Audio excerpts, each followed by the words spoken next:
Hello and welcome to Root Causes, the PKI and Security podcast where a pair of industry veterans talk about all matters digital certificates and PKI. I'm Tim Callan, Chief Experience Officer at Sectigo, and I'm here with Jason Sirocco, Senior Fellow at Sectigo. How you doing today, Jay? Doing great, Tim.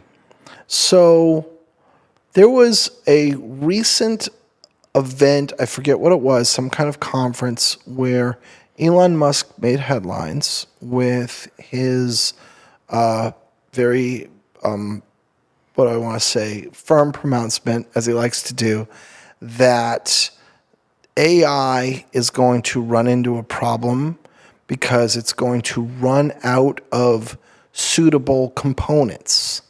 I think he was talking about transformers in particular, in order to be able to build the AI systems that we're trying to build. And I think perhaps also related to that, there's a concern about the amount of electricity that it's going to use. So here's probably the question for us to discuss today. Is AI going to be badly hamstrung by an inability to literally physically build the computers we need because we don't have core components? So there's a lot that you just said, and let's tease them out. Okay. So, yes. Yes. In order to, there you go. There are limitations everywhere. Sure. Right. But let's call out what the limitations are. So therefore, nobody can get enough NVIDIA chips, right? Because it's now becoming very clear that Apple, Microsoft just made an announcement as well. Being able to do GPT, not in the cloud, but right on your hardware. Mm-hmm. So in other words, AI optimized hardware is going to become a real thing soon.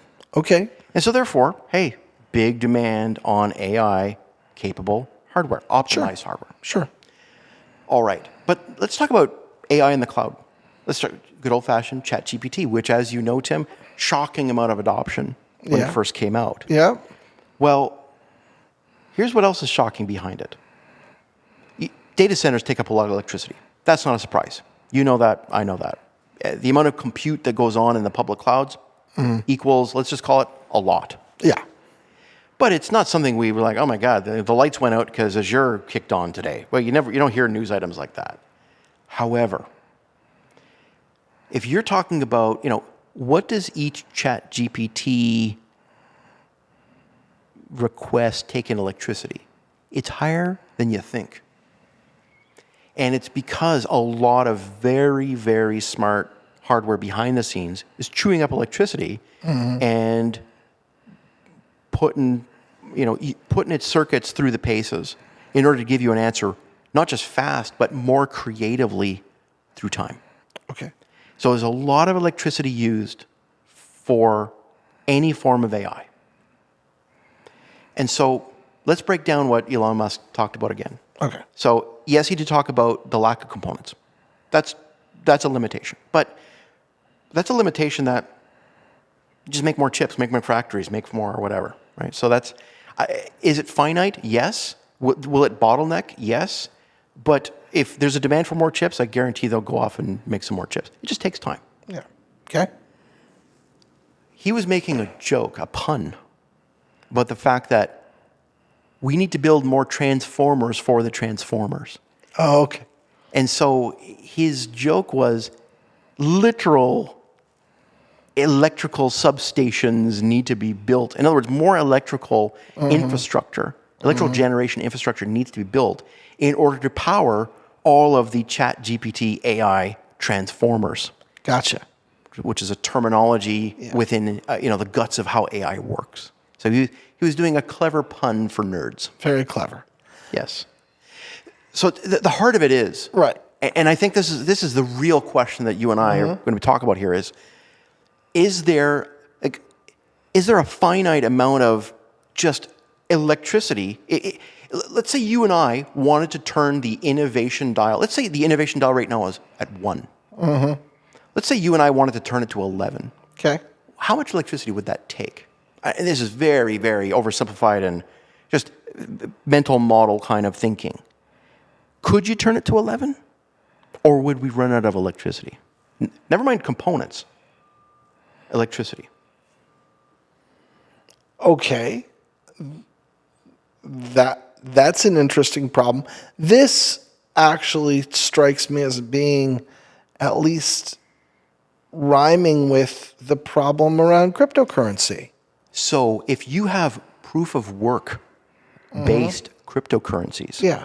Bitcoin being an example of one that, will it ever move to a proof of stake and away from proof of work? I think that there's a lot of people heavily invested in Bitcoin mining based off of burning cycles of computers, ultimately chewing up a lot of electricity. Yep. And if you've heard even Elon Musk himself and others, they've talked about how, yes, they realize that the amount of electricity that, if you look at their projections of Bitcoin usage, potentially ending up requiring not just 1% of the world's electricity, but like 10% or 20% or 30% Yeah. or 90%. Which is shocking. Yeah. This is what we're talking about now with AI. And I love the analogy you just brought up, because in reality, it's the exact same problem. You just have a lot of silicon burning a lot of electricity in order to do work. Yeah. In the case of cryptocurrency, is to do formal. It's basically to be able to have that Bitcoin mining process, which is what allows things to occur securely. But in the case of AI, it's again just work, where silicon is burning electricity. So the reason I use that analogy of turning the dial to 11 is, what happened? Would it be acceptable, Tim, if turning the innovation dial to 11 on on AI, Yeah. would it, if it required 90% of electricity, and would you be willing to not have light for 90% of your day? Right. I don't think anybody would accept that. Yeah. Therefore, I'm just saying that there's a certain level of speed and innovation within AI that I think electricity could be some kind of a gating factor. Let me throw you the arguments against that. Okay. There will probably be efficiencies made in newer and newer hardware. Okay. There will be advancements in the way AI is done that will require less electricity. It's not, this is where the proof of work analogy breaks down, because Right. Bitcoin assumes there cannot be an innovation to Right. use less electricity. Right. It's a proof of work. Sure. AI is not a proof of work. It's At all. At all. Yeah. It can tolerate, and in fact will benefit from, efficiencies. And therefore, everybody's motivated to have efficiencies, right? NVIDIA will make newer hardware that takes less electricity. And I'll tell you where the next innovation could come from. What happens when quantum computers enter the AI game, and efficiencies in decision making and thinking, Yeah. neural networks? Right. What happens when quantum computers, which could potentially be incredibly efficient in making simultaneous thoughts, Right. right? A quantum field being able to think in many, many things at the exact same time, whereas a traditional computer needs to brute force itself through all kinds of decision making, chewing up a lot of electricity. Could quantum render this conversation kind of a moot point? It's just a thought.